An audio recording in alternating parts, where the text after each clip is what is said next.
ਅਮਰਤਪਾਲ ਸਿੰਘ ਇਸ ਵੇਲੇ ਪੁਲਿਸ ਦੀ ਗਿਰਫਤ ਦੇ ਵਿੱਚ ਹੈ। ਪਰ ਜਦੋਂ ਵੀ ਅਮਰਤਪਾਲ ਸਿੰਘ ਦਾ ਜ਼ਿਕਰ ਹੁੰਦਾ ਤਾਂ ਇਹ ਕਿਹਾ ਜਾਂਦਾ ਕਿ ਉਹ ਨੌਜਵਾਨਾਂ ਨੂੰ ਸਿੱਖੀ ਦੇ ਨਾਲ ਜੋੜਦਾ ਸੀ ਔਰ ਸਭ ਤੋਂ ਵੱਡਾ ਦਾਅਵਾ ਕੀਤਾ ਜਾਂਦਾ ਕਿ ਨੌਜਵਾਨਾਂ ਨੂੰ ਨਸ਼ੇ ਤੋਂ ਦੂਰ ਕੀਤਾ ਜਾਂਦਾ ਸੀ। ਪਿੰਡ ਦੇ ਵਿੱਚ ਇੱਕ ਨਸ਼ਾ ਛਡਾਊ ਕੇਂਦਰ ਵੀ ਚੱਲਦਾ ਸੀ, ਪਰ ਉਸ ਨਸ਼ਾ ਛਡਾਊ ਕੇਂਦਰ ਦੀ ਅਸਲ ਸੱਚਾਈ ਕੀ ਹੈ? ਕਿ ਸੱਚਮੁੱਚ ਉੱਥੇ ਲੋਕ ਨਸ਼ਾ ਛੱਡਣ ਦੇ ਲਈ ਆਉਂਦੇ ਸੀ? ਕੀ ਇੱਕ ਨਸ਼ਾ ਛਡਾਊ ਕੇਂਦਰ ਦੇ ਵਿੱਚ ਜੋ ਪ੍ਰਬੰਧ ਹੋਣੇ ਚਾਹੀਦੇ ਨੇ ਕੀ ਉਹ ਪ੍ਰਬੰਧ ਸਨ? ਮੇਰੇ ਨਾਲ ਇੱਕ ਨੌਜਵਾਨ ਹੈ ਜੋ ਕਿ ਕਾਫੀ ਸਮਾਂ ਉਸ ਨਸ਼ਾ ਛਡਾਊ ਕੇਂਦਰ ਔਰ ਅਮਰਤਪਾਲ ਸਿੰਘ ਦੀ ਜਥੇਬੰਦੀ ਦੇ ਨਾਲ ਜੁੜਿਆ ਰਿਹਾ। ਉੱਥੋਂ ਜਾਣਦੇ ਹਾਂ, ਤੁਸੀਂ ਇਹ ਦੱਸੋ ਕਿੰਨੀ ਦੇਰ ਤੁਸੀਂ ਉੱਥੇ ਜੁੜੇ ਰਹੇ ਔਰ ਕੀ ਤੁਸੀਂ ਨਸ਼ਾ ਛਡਾਊ ਕੇਂਦਰ ਬਾਰੇ ਤੁਹਾਨੂੰ ਜਾਣਕਾਰੀ ਹੈ? ਤੁਸੀਂ ਉਸ ਚੀਜ਼ ਦੀ ਪੜ੍ਹਾਈ ਕੀਤੀ ਹੈ ਕਿ ਤੁਸੀਂ ਕਿਸੇ ਨਸ਼ਾ ਛਡਾਊ ਕੇਂਦਰ ਦੇ ਵਿੱਚ ਮਰੀਜ਼ਾਂ ਨੂੰ ਦਵਾਈ ਦੇ ਸਕੋ? ਸਰ ਮੈਂ ਡੀ ਫਾਰਮੇਸੀ ਕੀਤੀ ਆ, ਜਿਹਦੇ ਵਿੱਚ ਅਸੀਂ ਬਸ ਮਤਲਬ ਜਿੱਦਾਂ ਮੈਡੀਕਲ ਸਟੋਰ ਚਲਾ ਸਕਦੇ ਆ ਜਾਂ ਫਿਰ ਜਾਂ ਕੋਈ ਮਤਲਬ ਫੀਵਰ ਦਾ ਪੇਸ਼ੈਂਟ ਆ ਗਿਆ ਜਾਂ ਕੋਈ ਲੂਜ਼ ਮੋਸ਼ਨ ਵਗੈਰਾ ਵਾਲੇ ਆ ਗਏ ਬੇਸਿਕ ਮੈਡੀਸਿਨ ਦੇ, ਤੇ ਅਸੀਂ ਉਹਨਾਂ ਨੂੰ ਮੈਡੀਸਿਨ ਦੇ ਸਕਦੇ ਆ। ਅਸੀਂ ਨਸ਼ਾ ਛਡਾਊ ਵਾਲੇ ਜਿਹੜੇ ਹੁੰਦੇ ਆ ਉਹ ਪ੍ਰੋਫੈਸ਼ਨਲ ਡਾਕਟਰ ਹੁੰਦੇ ਆ, ਅਸੀਂ ਉਹਨਾਂ ਨੂੰ ਮੈਡੀਸਿਨ ਨਹੀਂ ਦੇ ਸਕਦੇ। ਪਰ ਫਿਰ ਕੀ ਉੱਥੇ ਜਿਹੜੇ ਨੌਜਵਾਨ ਸੀ ਉਹਨਾਂ ਦੇ ਲਈ ਕੋਈ ਪ੍ਰਬੰਧ ਨਹੀਂ ਸੀ ਕਿ ਵਾਕਈ ਜੋ ਨਸ਼ਾ ਛਡਾਊ ਕੇਂਦਰ ਦੇ ਵਿੱਚ ਜਿਹੜੇ ਡਾਕਟਰ ਜਾਂ ਸਟਾਫ ਜਾਂ ਜਿਸ ਤਰ੍ਹਾਂ ਕਾਉਂਸਲਿੰਗ ਕੀਤੀ ਜਾਂਦੀ ਉਹ ਚੀਜ਼ਾਂ ਸਨ ਉੱਥੇ? ਨਹੀਂ, ਉੱਥੇ ਨਸ਼ਾ ਛਡਾਊ ਜਿੱਦਾਂ ਡੀਡਿਕਸ਼ਨ ਸੈਂਟਰ ਦੇ ਵਿੱਚ ਹੁੰਦੇ ਆ ਨਾ ਸਾਰਾ ਕੁਝ, ਉਵੇਂ ਫੈਸਿਲਿਟੀਆਂ ਨਹੀਂ ਸੀ ਹੈਗੀਆਂ ਉੱਥੇ। ਉੱਥੇ ਸਿਰਫ ਮਤਲਬ ਜਿਵੇਂ ਕਹਿ ਦੋ ਵੀ ਜਿੰਨੇ ਕੁ ਨੌਜਵਾਨ ਆਉਂਦੇ ਸੀਗੇ ਉਹਨੇ ਕੀ ਵਾਪਸ ਮਤਲਬ ਫਿਰ ਚਲ ਜਾਂਦੇ ਸੀ। ਜਿਵੇਂ ਜ਼ਿਆਦਾ ਪਪੂਲਰੀ ਹੋ ਗਈ ਸੀਗੀ ਹਨਾ, ਤੇ ਉਹ ਜ਼ਿਆਦਾ ਹੀ ਆਈ ਜਾਂਦੇ ਸੀ। ਜਿਵੇਂ ਜਿਵੇਂ ਯਾਨੀ ਕਿ ਜਿਹੜੀਆਂ ਉਹਨਾਂ ਦੀਆਂ ਸਪੀਚਾਂ ਜਾਂ ਸੋਸ਼ਲ ਮੀਡੀਆ ਤੇ ਲੋਕਾਂ ਨੂੰ ਲੱਗਦਾ ਸੀ ਕਿ ਉੱਥੇ ਨੌਜਵਾਨਾਂ ਦਾ ਨਸ਼ਾ ਛੁਡਾਇਆ ਜਾਂਦਾ ਤਾਂ ਲੋਕ ਆਪਣੇ ਆਪਣੇ ਨੌਜਵਾਨ ਪੁੱਤਾਂ ਨੂੰ ਉੱਥੇ ਛੱਡ ਜਾਂਦੇ ਸੀ, ਪਰ ਬਾਅਦ ਦੇ ਵਿੱਚ ਕੀ ਉਹਦਾ ਰਿਜ਼ਲਟ ਨਿਕਲਦਾ ਸੀ? ਨਸ਼ਾ ਛੱਡਦੇ ਸੀ ਜਾਂ ਨਹੀਂ? ਮਤਲਬ ਤੁਸੀਂ ਕਹਿ ਲਓ ਵੀ ਨਹੀਂ ਸੀ ਛੱਡਦੇ ਇੱਕ ਹਿਸਾਬ ਦੇ, ਜਿੱਦਾਂ ਕਹਿ ਦਈਏ ਕੁਝ ਇੱਕ ਦੋ ਜਣੇ ਜਿੱਦਾਂ ਛੱਡ ਗਏ ਉਹ ਵੀ ਗੁਰੂ ਦੇ ਲੜ ਲੱਗ ਕੇ, ਬਾਕੀ ਮਤਲਬ ਆਪਾਂ ਕਹਿ ਦਈਏ ਵੀ 90% ਲੋਕ ਵਾਪਸ ਹੀ ਮੁੜ ਜਾਂਦੇ ਸੀ। ਯਾਨੀ ਕਿ ਜੇਕਰ ਕਹੀਏ ਕਿ ਜੇ ਕਿਸੇ ਦੇ ਮਨ ਦੇ ਵਿੱਚ ਕੋਈ ਗੁਰੂ ਨੇ ਮਿਹਰ ਪਈ ਉਹ ਜ਼ਰੂਰ ਛੱਡਦਾ ਸੀ, ਪਰ ਉੱਥੇ ਪ੍ਰੋਪਰ ਪਰ ਤੁਸੀਂ ਤੁਹਾਡੇ ਕੋਲ ਕੋਈ ਡਿਗਰੀ ਨਹੀਂ, ਤੁਸੀਂ ਉਸ ਚੀਜ਼ ਦੀ ਕੋਈ ਪੜ੍ਹਾਈ ਨਹੀਂ ਕੀਤੀ, ਫਿਰ ਤੁਸੀਂ ਕਿੱਦਾਂ ਉੱਥੇ ਜਾ ਕੇ ਮੈਡੀਸਿਨ ਦਿੰਦੇ ਸੀ? ਨਹੀਂ, ਮੈਂ ਸਿਰਫ ਮੈਡੀਸਿਨ ਜਿਵੇਂ ਕਿਸੇ ਨੂੰ ਫੀਵਰ ਸੀਗਾ ਜਾਂ ਬਲੱਡ ਪ੍ਰੈਸ਼ਰ ਡਾਊਨ ਹੋ ਗਿਆ ਜਾਂ ਉਹਦਾ ਵੱਧ ਗਿਆ, ਬਸ ਮੈਂ ਉਹਨਾਂ ਨੂੰ ਉਹ ਮੈਡੀਸਿਨ ਦਿੰਦਾ ਸੀ। ਦੂਜੀ ਜਿਹੜੀ ਡੀ ਐਡਿਕਸ਼ਨ ਸੈਂਟਰਾਂ ਵਿੱਚ ਮੈਡੀਸਿਨ ਦਿੰਦੇ ਨਾ, ਉਹ ਮੈਡੀਸਿਨ ਨਹੀਂ ਮੈਂ ਉੱਥੇ ਦਿੱਤੀ ਤੇ ਨਾ ਹੀ ਮੈਂ ਦੇ ਸਕਦਾ ਤੇ ਨਾ ਹੀ ਮੇਰੇ ਕੋਲ ਅਵੇਲੇਬਲ ਹੁੰਦੀ ਆ। ਹਾਂਜੀ, ਮੈਨੂੰ ਜਿੱਦਾਂ ਇਹ ਮਤਲਬ ਮੈਨੂੰ ਇਹਨਾਂ ਨੇ ਜਦੋਂ ਮੈਂ ਹਾਇਰ ਕੀਤਾ ਸੀ ਮਿਲੇ ਸੀ ਇਹਨਾਂ ਨੇ ਮੈਨੂੰ, ਮੈਂ ਇਹਨਾਂ ਨੂੰ ਪਹਿਲਾਂ ਕਿਹਾ ਸੀ ਕਿ ਮੇਰੇ ਕੋਲ ਨਸ਼ੇ ਛੱਡਣ ਵਾਲੀ ਜਿਹੜੀ ਮੈਡੀਸਿਨ ਆ ਉਹ ਸਿਰਫ ਡੀ ਐਡਿਕਸ਼ਨ ਸੈਂਟਰ 'ਚ ਹੀ ਮਿਲ ਸਕਦੀ ਆ ਤੇ ਉਹ ਆਪਣੇ ਕੋਲ ਅਵੇਲੇਬਲ ਨਹੀਂ ਹੁੰਦੀਆਂ। ਪਰ ਤੁਹਾਨੂੰ ਰੱਖਿਆ ਸਪੈਸ਼ਲੀ ਉਸੇ ਲਈ ਹੀ ਨਾ ਜਿੱਥੇ ਨੌਜਵਾਨ ਨਸ਼ਾ ਛੱਡਣ ਦੇ ਲਈ ਆਉਂਦੇ ਨੇ? ਹਾਂਜੀ ਬਿਲਕੁਲ ਜੀ, ਮਤਲਬ ਮੈਨੂੰ ਉਸੇ ਲਈ ਰੱਖਿਆ ਸੀ। ਮੈਂ ਘੱਟੋ ਘੱਟ ਉੱਥੇ ਮਹੀਨਾ ਲਾ ਕੇ ਰੱਖੋ ਦੀ, ਮਹੀਨਾ ਇੱਕ ਮੈਂ ਵਿੱਚ ਜਾਂਦਾ ਰਿਹਾ, ਮਤਲਬ 10 ਵਾਰੀ ਗਿਆ ਹੂੰਗਾ ਇੱਕ ਮਹੀਨੇ ਦੇ ਵਿੱਚ ਮੈਂ। ਤੁਹਾਡੇ ਤੋਂ ਇਲਾਵਾ ਕੋਈ ਹੋਰ ਵੀ ਉੱਥੇ ਕੋਈ ਸਟਾਫ ਜਾਂ ਕੋਈ ਡਾਕਟਰ ਜਾਂ ਕੋਈ ਐਸਾ ਪ੍ਰਬੰਧ ਸੀ ਜਿਹੜਾ ਕਿ ਡਾਕਟਰੀ ਪੇਸ਼ੇ ਦੇ ਨਾਲ ਕੋਈ ਸ਼ਖਸ ਜੁੜਿਆ ਹੋਵੇ?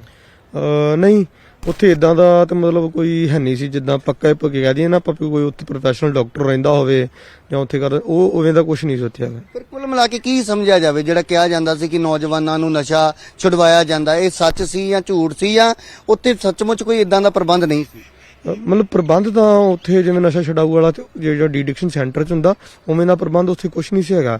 ਜਿਵੇਂ ਤੁਹਾਨੂੰ ਮੈਂ ਪਹਿਲਾਂ ਦੱਸਿਆ ਵੀ ਤੁਸੀਂ ਲਾ ਲਓ ਵੀ ਜੇ 100 ਬੰਦਾ ਆ ਗਿਆ ਤੇ ਉਹਦੇ ਵਿੱਚੋਂ ਮਸਾ ਹੀ 10-5 ਜਾਣੇ ਛੱਡ ਜਾਂਦੇ ਸੀ, ਉਹ ਵੀ ਗੁਰੂ ਦੇ ਲੜ ਲੱਗ ਕੇ, ਬਾਕੀ 90% ਉਦਾਂ ਹੀ ਵਾਪਸ ਜਾਂਦੇ ਸੀ। ਤੇ ਬਾਕੀ ਇਦਾਂ ਦੀ ਕੋਈ ਟੈਬਲੇਟ ਜਾਂ ਕੁਝ ਹੁੰਦਾ ਉਹ ਵੀ ਨਹੀਂ ਬਣਿਆ ਹੁੰਦਾ ਜਿਹੜਾ ਕਿਸੇ ਨੂੰ ਨਸ਼ਾ ਛਡਾ ਲੇ। ਜੇਕਰ ਅਸੀਂ ਆਮ ਤੌਰ ਤੇ ਨਸ਼ਾ ਛਡਾਊ ਕੇਂਦਰ ਦੀ ਗੱਲ ਕਰੀਏ ਤਾਂ ਉੱਥੇ ਬਕਾਇਦਾ ਤੌਰ ਤੇ ਸਟਾਫ ਹੁੰਦਾ ਜਿਹੜਾ ਕਾਉਂਸਲਿੰਗ ਕਰਦਾ ਹੈ, ਇੱਕ ਸਟਾਫ ਹੁੰਦਾ ਜਿਹੜਾ ਮੈਡੀਸਿਨ ਦਿੰਦਾ, ਪਰ ਇੱਥੇ ਸਿਰਫ ਤੁਹਾਡੇ ਸਿਰ ਦੇ ਉੱਤੇ ਸਾਰਾ ਨਸ਼ਾ ਛਡਾਊ ਕੇਂਦਰ ਛੁੱਟਿਆ ਸੀ ਕਿ ਤੁਸੀਂ ਜੋ ਦਵਾਈ ਕਹੋਗੇ ਉਹੀ ਉਹਨਾਂ ਨੂੰ ਦੇ ਦਿੱਤੀ ਜਾਊਗੀ? ਮਤਲਬ ਮੇਰੇ ਸਿਰ ਤੇ ਮੈਨੂੰ ਤਾਂ ਸਿਰਫ ਉਹਨਾਂ ਨੇ ਇਹ ਕਿਹਾ ਸੀ ਵੀ ਜੇ ਕੋਈ ਉਦਾਂ ਨਾਰਮਲੀ ਬਿਮਾਰ ਹੋ ਜਾਂਦਾ ਤੁਸੀਂ ਉਹਦੀ ਮੈਡੀਸਿਨ ਦੇਣੀ ਆ ਉਹਨੂੰ।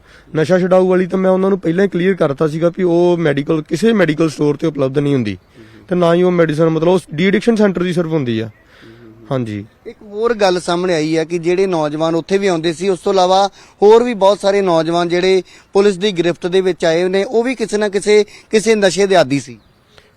ਹੋ ਸਕਦਾ ਜੀ, ਹੋ ਜਿਵੇਂ ਕੋਈ ਉੱਥੇ ਮਤਲਬ ਆਏ ਹੋਣ ਨਸ਼ਾ ਛੱਡਣ ਵਾਲੇ ਤੇ ਉੱਥੇ ਮਤਲਬ ਕਹਿ ਕੇ ਹੁਣ 10 ਦਿਨ ਰਹਿ ਗਏ, ਹੁਣ 10 ਦਿਨ ਛੱਡਿਆ ਰਿਹਾ ਹੋਵੇ ਉਹਨਾਂ ਨੇ ਤੇ ਘਰ ਗਏ ਹੋਣ ਤੇ ਘਰ ਜਾ ਕੇ ਫੇਰ ਸ਼ੁਰੂ ਹੋ ਗਏ ਹੋਣ ਇਦਾਂ ਦੇ ਨੌਜਵਾਨ, ਮਤਲਬ ਕਿਉਂਕਿ ਇਹ ਤਾਂ ਗੁਰੂ ਸਾਹਿਬ ਕਿਤੇ ਕਿਰਪਾ ਕਰਨ ਕਿਸੇ ਤੇ ਜਾਂ ਆਪਣਾ ਮਨ ਹੋਵੇ ਤੇ ਉਹ ਬੰਦਾ ਛੱਡ ਸਕਦਾ ਵਾ। ਬਾਕੀ ਤੁਹਾਨੂੰ ਜਿਹੜੀ ਉੱਥੇ ਤੁਸੀਂ ਸਰਵਿਸ ਦਿੰਦੇ ਸੀ ਉਹਦੇ ਬਦਲੇ ਤੁਹਾਨੂੰ ਪੈਸੇ ਮਿਲਦੇ ਸੀ? ਹਾਂਜੀ ਬਿਲਕੁਲ ਜੀ, ਜਿੰਨੀ ਮੇਰੀ ਮੈਡੀਸਨ ਉੱਥੇ ਜਾਂਦੀ ਸੀ ਮੈਨੂੰ ਉਹਦੇ ਉਨੇ ਪੈਸੇ ਮਿਲਦੇ ਸੀਗੇ। ਹਾਂਜੀ। ਤੇ ਪਰ ਇੱਕ ਆਖਰੀ ਸਵਾਲ ਪੁੱਛਣ ਲੱਗਾ, ਤੁਸੀਂ ਇੱਕ ਆਮ ਸਧਾਰਨ ਪਰਿਵਾਰ ਤੋਂ ਬਿਲੋਂਗ ਕਰਦੇ ਹੋ, ਪਰ ਤੁਹਾਨੂੰ ਕਿਹਨੇ ਦੱਸਿਆ ਕਿ ਉੱਥੇ ਉਹਨਾਂ ਦੇ ਨਾਲ ਮਿਲੋ ਜਾ ਕੇ ਔਰ ਨਸ਼ਾ ਛਡਾਊ ਕੇਂਦਰ ਦੇ ਵਿੱਚ ਇਸ ਤਰੀਕੇ ਦੇ ਨਾਲ ਮਰੀਜ਼ਾਂ ਨੂੰ ਤੁਸੀਂ ਦਵਾਈ ਦਿਓ? ਸਾਡੇ ਨਾ ਜੀ ਪਿੰਡ ਦੇ ਕੋਲ ਜਦੋਂ ਵਹੀਰ ਚੱਲੀ ਸੀ, ਸਾਡੇ ਪਿੰਡ ਦੇ ਕੋਲ ਆਈ ਸੀ ਉਦੋਂ ਵਹੀਰ, ਤੇ ਅਸੀਂ ਵੀ ਸਾਰੇ ਪਿੰਡ ਦੇ ਨੌਜਵਾਨ ਮਤਲਬ ਉੱਥੇ ਗਏ ਸੀ। ਉੱਥੇ ਉਹਨਾਂ ਨਾਲ ਮੁਲਾਕਾਤ ਹੋਈ। ਉੱਥੇ ਉਹਨਾਂ ਨੇ ਫਿਰ ਮੈਨੂੰ ਪੁੱਛਿਆ ਸੀ ਵੀ ਤੁਸੀਂ ਤੁਹਾਡਾ ਕੀ ਕੰਮ ਆ, ਤੇ ਮੈਂ ਉਹਨਾਂ ਨੂੰ ਕਿਹਾ ਜੀ ਵੀ ਮੈਂ ਸਟੋਰ ਤੇ ਆ ਜੀ, ਮੇਰਾ ਮੈਡੀਕਲ ਸਟੋਰ ਕੰਮ ਹੈ ਜੀ ਉੱਥੇ। ਫਿਰ ਉਹਨਾਂ ਨੇ ਮੈਨੂੰ ਕਿਹਾ ਵੀ ਤੁਸੀਂ ਉੱਥੇ ਮੈਡੀਸਨ ਦੇਣ ਆ ਜਾ ਕਰਿਓ, ਤੇ ਮੈਂ ਉਹਨਾਂ ਨੂੰ ਕਿਹਾ ਵੀ ਕਿ ਮੈਂ ਕਿਹਾ ਮੈਨੂੰ ਮਤਲਬ ਥੋੜਾ ਦੂਰ ਪੈਂਦਾ, ਤੇ ਕਹਿੰਦੇ ਨਹੀਂ ਤੁਹਾਨੂੰ ਪ੍ਰੋਪਰ ਇਹਦੇ ਪੈਸੇ ਦਿਆ ਕਰਾਂਗੇ ਅਸੀਂ, ਤੇ ਨਸ਼ਾ ਛੱਡਣ ਵਾਲਿਆਂ ਨੂੰ ਮਤਲਬ ਉਹਨਾਂ ਮੁੰਡਿਆਂ ਨੂੰ ਦੇਣੀ। ਮੈਂ ਉਹਨਾਂ ਨੂੰ ਕਿਹਾ ਉਦੋਂ ਕਲੀਅਰ ਕਰਤਾ ਸੀ ਕਿ ਮਤਲਬ ਨਸ਼ੇ ਛੱਡਣ ਵਾਲਿਆਂ ਦੀ ਜਿਹੜੀ ਮੈਡੀਸਨ ਆ ਉਹ ਸਿਰਫ ਡੀ ਐਡਿਕਸ਼ਨ ਸੈਂਟਰ 'ਚ ਹੀ ਮਿਲ ਸਕਦੀ ਆ। ਮੈਂ ਨਾਰਮਲ ਮੈਡੀਸਨ ਦੇ ਸਕਦਾ ਜੇ ਕਿਸੇ ਨੂੰ ਬੁਖਾਰ ਹੋ ਗਿਆ ਜਾਂ ਜਿਵੇਂ ਨਾਰਮਲ ਪ੍ਰੈਕਟਿਸ ਵਿੱਚ ਬੇਸਿਕ ਵਿੱਚ ਜੋ ਵੀ ਦੇ ਸਕਦੇ ਆ, ਬਸ ਮੈਂ ਉਹੀ ਮੈਡੀਸਨ ਉੱਥੇ ਉਹਨਾਂ ਨੂੰ ਦੇ ਕੇ ਆਉਂਦਾ ਰਿਹਾ ਜੀ। ਵੈਸੇ ਤੁਹਾਡੀ ਕੁਆਲੀਫਿਕੇਸ਼ਨ ਕੀ ਹੈ, ਤੁਸੀਂ ਕੀ ਪੜ੍ਹਾਈ ਕੀਤੀ? ਮੈਂ ਡੀ ਫਾਰਮੇਸੀ ਕੀਤੀ ਹੈ ਜੀ, ਤੇ ਹੁਣ ਮੈਂ ਮਤਲਬ ਉੱਥੇ ਪਿੰਡ ਦੇ ਵਿੱਚ ਪ੍ਰੈਕਟਿਸ ਕਰਦਾ ਜੀ। ਤਾਂ ਇਹ ਉਹ ਨੌਜਵਾਨ ਹੈ ਜਿਨੇ ਕਿ ਡੀ ਫਾਰਮੇਸੀ ਕੀਤੀ ਹੈ ਔਰ ਇੱਕ ਦਿਨ ਅੰਮ੍ਰਿਤਪਾਲ ਸਿੰਘ ਔਰ ਉਹਨਾਂ ਦੇ ਸਾਥੀਆਂ ਦੇ ਸੰਪਰਕ ਦੇ ਵਿੱਚ ਆਉਂਦਾ ਹੈ ਔਰ ਬਾਅਦ ਦੇ ਵਿੱਚ ਇਸ ਨੂੰ ਇਹ ਡਿਊਟੀ ਦਿੱਤੀ ਜਾਂਦੀ ਹੈ ਕਿ ਜਿੰਨੇ ਵੀ ਨੌਜਵਾਨ ਉੱਥੇ ਨਸ਼ਾ ਛੱਡਣ ਦੇ ਲਈ ਆਉਂਦੇ ਨੇ ਉਹਨਾਂ ਨੂੰ ਜਿਹੜੀ ਦਵਾਈ ਹੈ ਉਹ ਦਿੱਤੀ ਜਾਣੀ। ਹਾਲਾਂਕਿ ਉਸ ਬਦਲੇ ਇਸ ਨੌਜਵਾਨ ਨੂੰ ਪੈਸੇ ਵੀ ਦਿੱਤੇ ਜਾਂਦੇ ਸੀ, ਪਰ ਸਿੱਧੇ ਤੌਰ ਤੇ ਜੇਕਰ ਕਹੀਏ ਕਿ ਜੋ ਪ੍ਰਬੰਧ ਇੱਕ ਡੀ ਐਡਿਕਸ਼ਨ ਸੈਂਟਰ ਜਾਂ ਇੱਕ ਨਸ਼ਾ ਛਡਾਊ ਕੇਂਦਰ ਦੇ ਵਿੱਚ ਹੋਣੇ ਚਾਹੀਦੇ ਨੇ, ਵੈਸੇ ਪ੍ਰਬੰਧ ਉਸ ਥਾਂ ਤੇ ਨਹੀਂ ਸਨ। ਪਰ ਹਾਂ, ਕੁਝ ਨੌਜਵਾਨ ਜ਼ਰੂਰ ਜਿਹੜੇ ਗੁਰੂ ਦੇ ਲੜ ਲੱਗਦੇ ਸੀ, ਗੁਰਬਾਣੀ ਦੇ ਨਾਲ ਜੁੜਦੇ ਸੀ, ਉਹ ਜ਼ਰੂਰ ਨਸ਼ਾ ਛੱਡਣ ਦੇ ਵਿੱਚ ਕਾਮਯਾਬ ਹੋਏ, ਪਰ ਬਹੁਤ ਸਾਰੇ ਨੌਜਵਾਨ ਐਸੇ ਸੀ ਜਿਹੜੇ ਨਸ਼ੇ ਦੇ ਪੀੜਤ ਸਨ, ਉੱਥੇ ਆਏ ਵੀ ਔਰ ਇਸੇ ਤਰੀਕੇ ਦਾ ਸਿਲਸਿਲਾ ਜੋ ਹੈ ਉਹ ਚੱਲਦਾ ਰਹਿੰਦਾ ਸੀ। ਜਿਸ ਤਰੀਕੇ ਦੇ ਨਾਲ ਲੋਕ ਸੋਸ਼ਲ ਮੀਡੀਆ ਜਾਂ ਮੀਡੀਆ ਦੇ ਵਿੱਚ ਪ੍ਰਚਾਰ ਸੁਣਦੇ ਸੀ ਤਾਂ ਮਾਪਿਓ ਆਪਣੇ ਨੌਜਵਾਨ ਪੁੱਤਰਾਂ ਨੂੰ ਉੱਥੇ ਭੇਜਦੇ ਜ਼ਰੂਰ ਸੀ, ਪਰ ਕੀ ਸਾਰੇ ਨੌਜਵਾਨ ਨਸ਼ੇ ਤੋਂ ਦੂਰ ਹੋਏ ਜਾਂ ਨਹੀਂ?